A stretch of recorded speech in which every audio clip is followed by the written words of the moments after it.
Welcome everyone to the program EdTech Mondays Nigeria, which is brought to you by the MastercardFoundation in partnership with Co-Creation Hub Limited.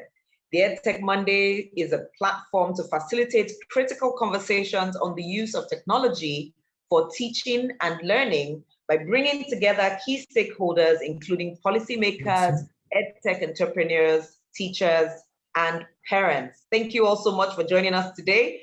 My name is Joyce Daniels, and I'm your host on this show. Our topic for this episode is harnessing the power of technology to create resilient education systems. Enough has been talked about the adverse negative effects of COVID and how it kind of loss of learning for learners and teachers who had to stay away. Honorable Minister, we're hearing, and Nigeria is always a huge focus area for all things that come, innovation, etc.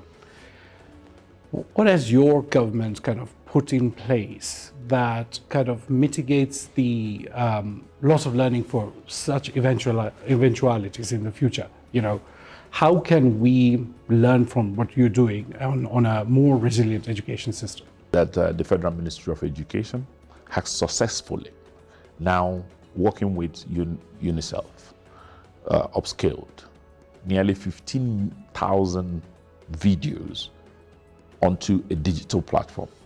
What this is called the Nigerian Learning Passport. This means that wherever you are in Nigeria, whether you are online or offline, as long as you have a platform, you can access all the curriculum for every class from 1 to 12 and for every subject. And this has been detailed work that the Ministry of Education, the departments that deal with ICT and the departments that deal with curriculum development has worked over a 2-year period and digitalized all learning and then upscaled them and hosted them on cloud so that wherever you are in Nigeria, if the child is unable to attend school at the times of class, he can access it later. If the child does not do well learning it the first time, he can recall it and repeat it. What we did was to go get the best teachers, because we also understand that there is a dearth of dexterity in the teaching cadre, and this distribution of is not even in the country. So we get the best teachers from wherever we can find them for the best, where the subjects for which they are most proficient at, and which we think they teach best at, and they teach that and give all the right examples, do all the demonstrations and everything that is required to completely take the syllable within that curriculum and develop it and show the child what to do. So if a child doesn't understand it the first time, he can replay that same lesson at time and time and time again until he or she is conversant with it. So with this, we're bridging directly all the gap. Nigeria is not by itself a manufacturer of the equipment that you roll out. So we buy technology, we buy the infrastructure to roll out every sort of communication guide. So this being a gradual process. Over the years, Nigeria has invested nearly $2.5 billion in rolling out cable, internet mass, radio mass, all sort of everything to get internet penetration. We were somewhere near 60-70%, but Nigeria is actually a very vast country with different sort of terrains and everywhere. So it's not, we understand that challenge of continuing penetration will continue to happen. However, in order to bridge that, we were working with this sort of technology he described in the morning, where with one router in a community, you can have a local area network that then does not need to all serve up into a wider area network, but can continue with the router in that community, almost like a community-based internet system, so that at each point, the router itself is the only one that gets to go upload itself, and then everybody here can access it. So if we've done that, we're going to continue expanding it to make sure that all remote corners have this sort of assets. That once again was the voice of Honorable Chukwuemeka Nwajuba, the Minister of State for Education in Nigeria. He was interviewed by Suraj Shah, who is the lead of the MasterCard Foundation Center for Innovative Teaching and Learning in ICT, the conversation held in Kigali at the MasterCard Foundation Ministerial Forum. On the episode of the show today, we will be discussing ways and measures that education stakeholders need to embrace to ensure that laudable innovations like the Nigerian Learning Passport, as mentioned by the Honorable Minister, amongst other EdTech solutions in Nigeria, are not only ambitious, but are able to provide access to qualitative continuous learning in the face of current and future disruptions. We would love to hear from you, our listeners. Please tell us, how can technology be maximized to create resilient education systems? Join our Telegram channel, EdTech Monday Nigeria, or send us a text or WhatsApp message on 0703 165 0809. That is 0703 165 0809, and let us know what you think. I'm excited to introduce to you our panelists today, who will be discussing harnessing the power of technology to create resilient education systems. In no particular order, let me first introduce Oladimeji Ojo, who is the CEO of Solve Education in Nigeria. It is a global EdTech nonprofit that builds gamified learning products designed to empower learners with the critical skills needed to lead meaningful lives in fun, accessible ways. Solve Education's gamified learning platforms are free and designed for low-end smartphones with offline or online capabilities. At Solve Education, Oladimeji works with a team of technology executives, game scientists, and researchers on the complex problem of getting quality education to 1 million underserved youths in Nigeria by the year 2025. He is an alumnus of the Thunderbird Global School of Management at Arizona State University, United States. He holds a Bachelor in Mechanical Engineering from the Premier University of Ibadan, Nigeria. Welcome, Oladimeji. It's such an honor to have you with us today. Thank you for having me, Joyce. Fantastic. Rudra Sahoo is also here today. He is an education manager with UNICEF Nigeria. In addition to his engagement with UNICEF, he has over 20 years of experience working with governments, corporate and civil society organizations in India, Bangladesh, Australia, and Nigeria. He specializes in monitoring the process of learning, psychometrics analysis, evidence-based program planning, and result-based monitoring with a focus to improve the learning outcomes of children. Welcome, Rudra. Thank you so very much for having me. And also we have Dr. Henry Ogundolire. I hope I got that right. Dr. Henry is a human-focused learning designer and developer with over 16 years in the teaching learning environment and over 10 years of experience in creating EdTech learning solutions which focus on solving learning problems in academia and industry. He has designed, developed, and implemented research-based EdTech learning solutions, such as a big monster game, which teaches science concepts on erosion, amongst others. He bagged an MSc and a PhD in educational technology, instructional technology, both from the University of Ibadan. Dr. Henry consults for companies and institutions, both locally and internationally, on e-learning design and development, teacher capacity development, and technology-based instruction. Welcome, Dr. Henry. So good to have you here with us. All right, thank you, Joyce. It's my pleasure to be here. Thank you. Fantastic. So my first question goes to Oladimeji and Rudra. How have your organizations put systems in place to minimize learning losses associated with the COVID-19 pandemic, amongst other disruptions? When COVID-19, struck, then it was a discussion of whether kids that have been left behind or youth that have been left behind would be left behind by even greater margin. And at Sahoo Education, what we did was, because we are focused on gamification and the application of game elements to bettering the lives of students, bettering the lives of youth or kids wherever they are, right? And from whichever background they actually came from.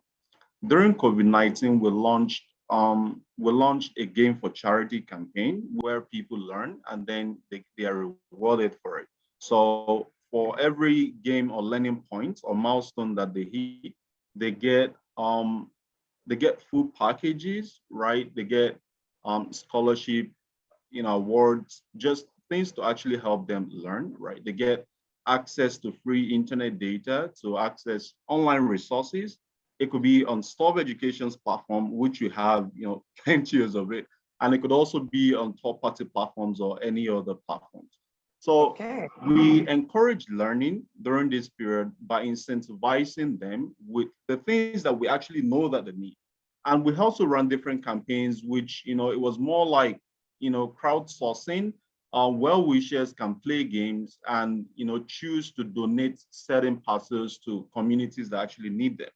So for example, if you hit 1 million learning points and you make this much progress on a gaming platform, then you could actually recommend or suggest the community that you want us to, send this package to. That was the technique that we used on understanding the need of the people at the moment and, incorporating learning.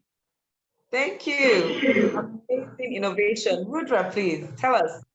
Yeah, thank you so very much, Daniel, for having me again. Just to reiterate what my friend just mentioned, particularly during the COVID closure, nearly suddenly 50 million children out of schools because the school due to the prolonged school closure, Though in Nigeria, nearly most of the children are in school, but 70% of our learners are not learning as per their grade appropriate standards, or even they're not achieving the basic foundational literacy and numeracy skills.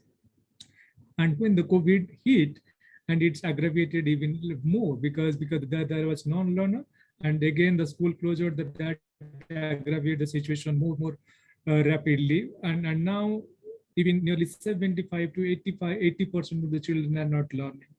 And this, with this background, when we interacted with the Federal Ministry of Education and other stakeholders, and we bring in how we can support governments in continuity in education. That's why if you see the initial videos from the Honorable Minister, UNICEF supported Federal Ministry of Education and the state governments in launching the Nigeria Learning Passport.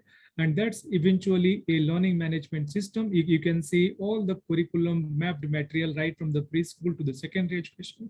For all subjects, you can see it's a very systematically and very interactive, child-friendly learning materials are available.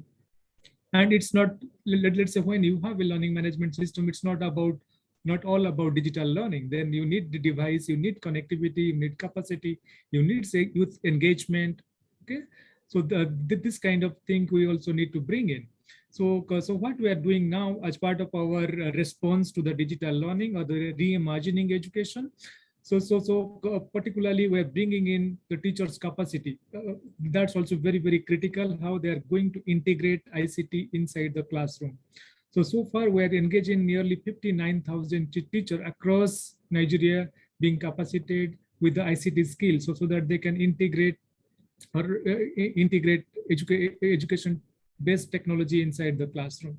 So this is one of the key things. And also, we put nearly 15,000 curriculum mapped material. This is very highly interactive, mapped the curriculum, and that's placed inside the Nigeria Learning Passport. And particularly when we interacted with the school during our validation or the field trial, we found that the retention of the children are very low when they are not finding appropriate materials. So this is very key. When children are finding the appropriate material they want to learn, they're engaging, child-friendly, then they interact. So also we're bringing in that aspect. And the third aspect is the device as well as the data connectivity. You know, data is very, very expensive in Nigeria. When you compare what is happening globally, on an average, in other countries, the person need to work 3 to 4 hours to upload the data for 1 month. But in case of Nigeria, it's nearly 34 hours. That means data is more than 10 times expensive in Nigeria. So, limited. Although governments and education stakeholders have made tremendous efforts in embracing technology to address learning loss, how do we ensure that the systems are resilient enough to mitigate possible crises in the future, which might still affect learning? Do you think technology is the way to go in addressing some of these challenges? Where I would like to start from actually is to look at what kind of learning do we actually want. Once that is ascertained, then we now look at, okay, how can we now use technology to drive this kind of learning that we want? Building resilient education, and we're going to be building resilient learning. We need to look at it first and foremost at the emerging stage. So if at that emerging stage, we want to see how people that will use technology, learners, teachers, and all the stakeholders that will use technology, how are they aware about the kind of technology that's available to actually drive that kind of resilient learning? Then after that, we now begin to move to the next phase, which is applying. And once the stakeholders and all people that are involved in education are aware of the required technology that can be used, then we now move to applying them. Now, then after that, we can move to infusing them, and then of course get to transforming the entire the ecosystem of education that we have in this country. Teacher training in itself is a kind of soft infrastructure, but it's an infrastructure. Now, speaking of hard infrastructure, like it was after COVID struck that, you know, everyone was running around and schools were trying to come up with mitigation techniques. Then last but not least, policies. If stakeholders do not have the policies to work with, if they do not inculcate the culture of, you know, digital learning in the classrooms, then it affects the students, you know, learning abilities and the ability to actually bounce back should they not be able to attend physical classes.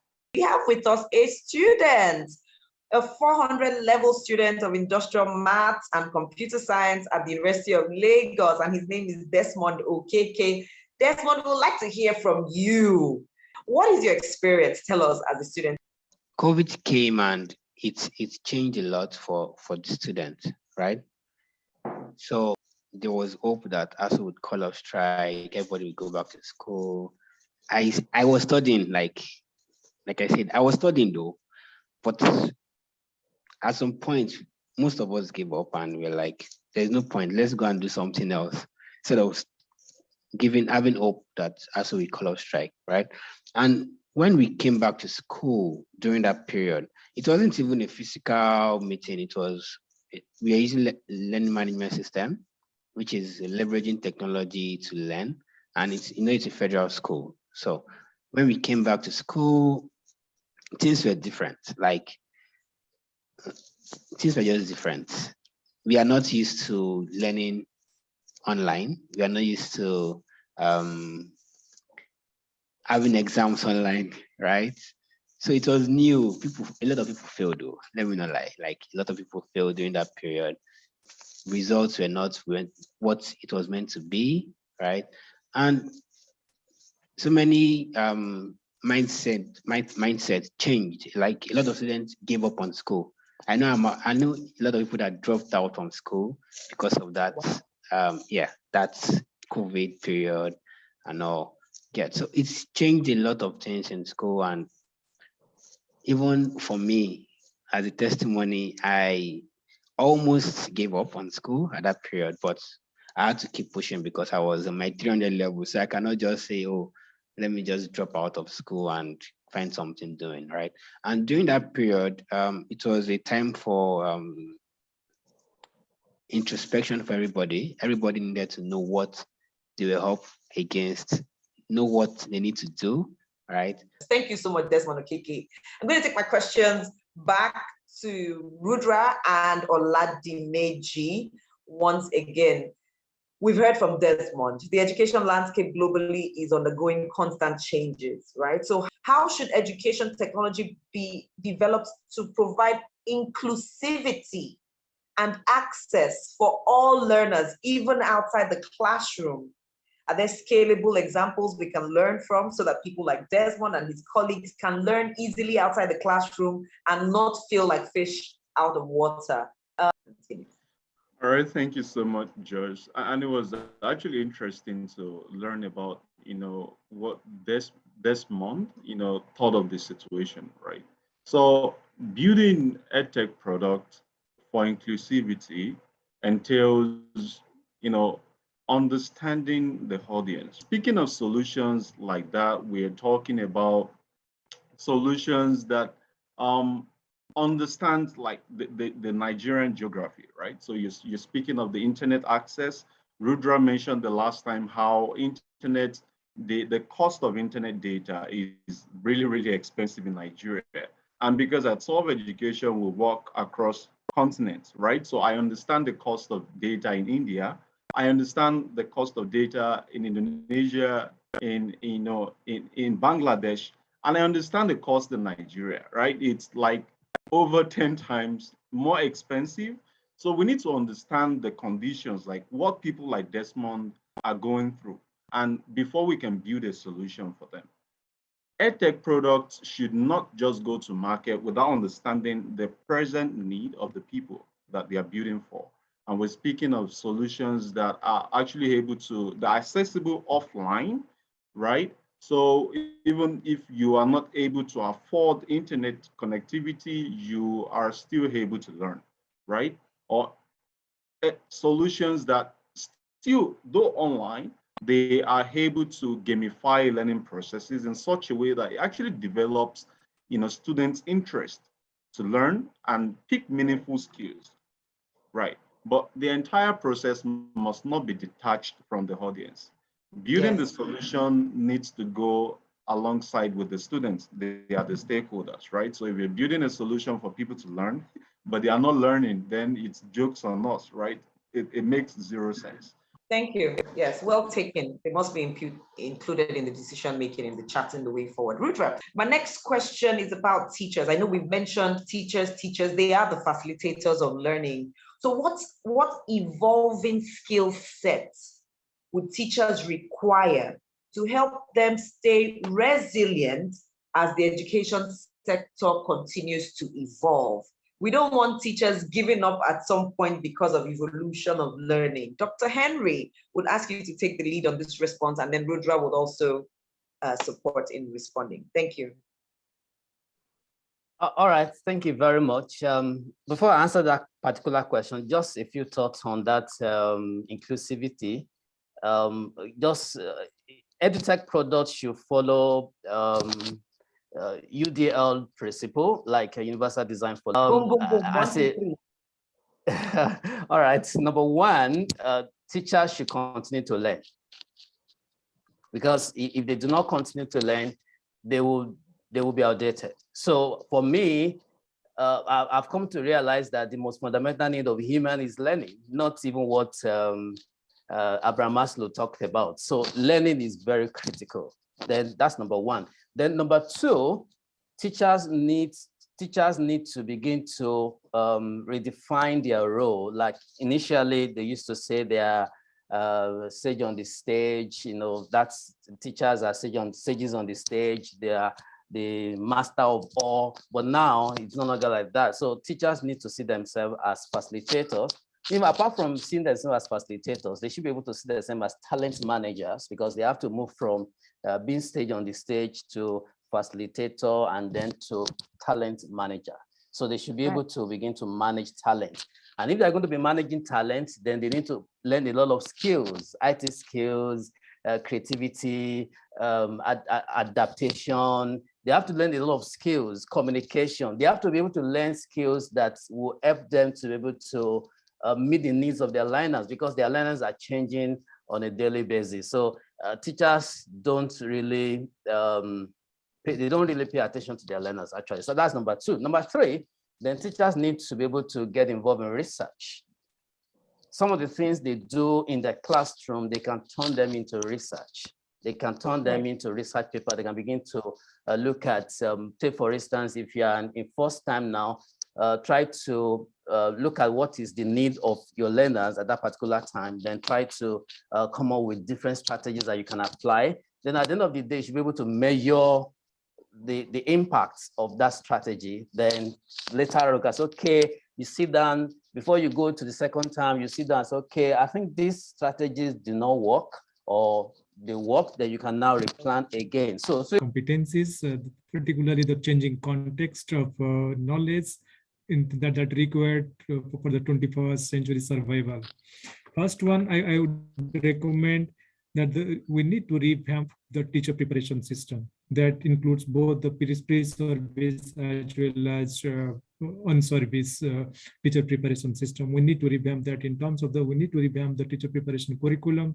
Even we need to align the present curriculum that is for the children that need to align with the teacher preparation, the teacher education curriculum as well. So that we need to look at, number one. Second thing is the motivation.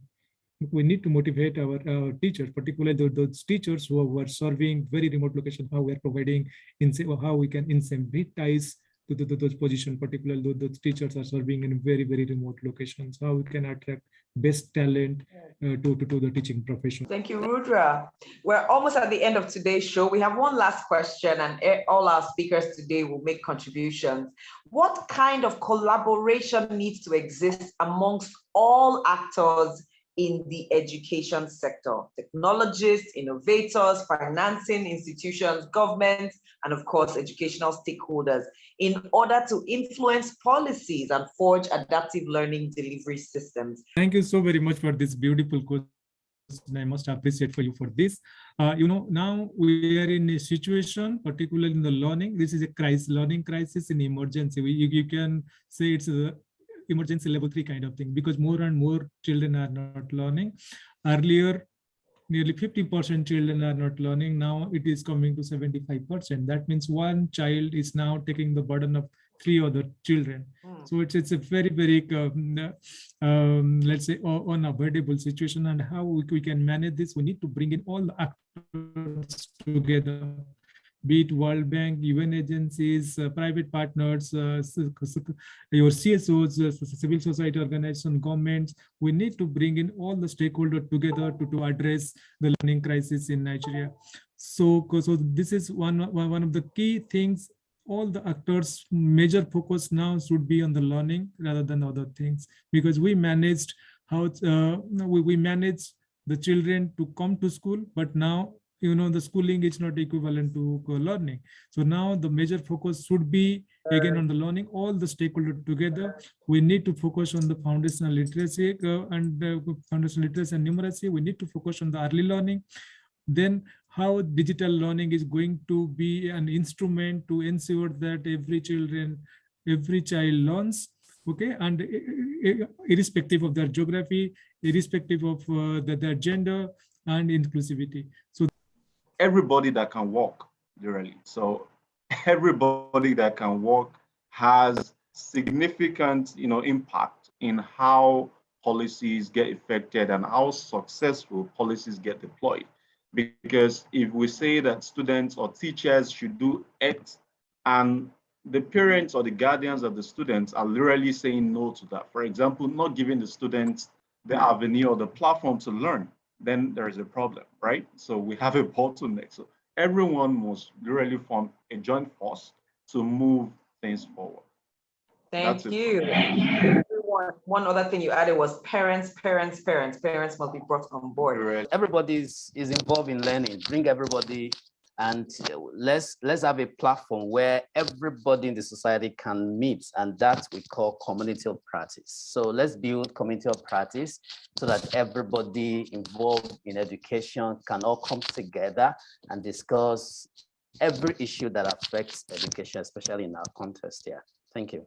Thank you. So that when decisions should be made concerning Desmond and his colleagues, Desmond should be a part of that conversation. Desmond's parents should be a part of the conversation. Desmond's teachers, the owners of the school, the government, the policymakers, and of course, people like you, Dr. Henry, Oladimeji, and Rudra should also be right there to discuss. And of course, I will be there facilitating the conversation to ensure that all voices are heard.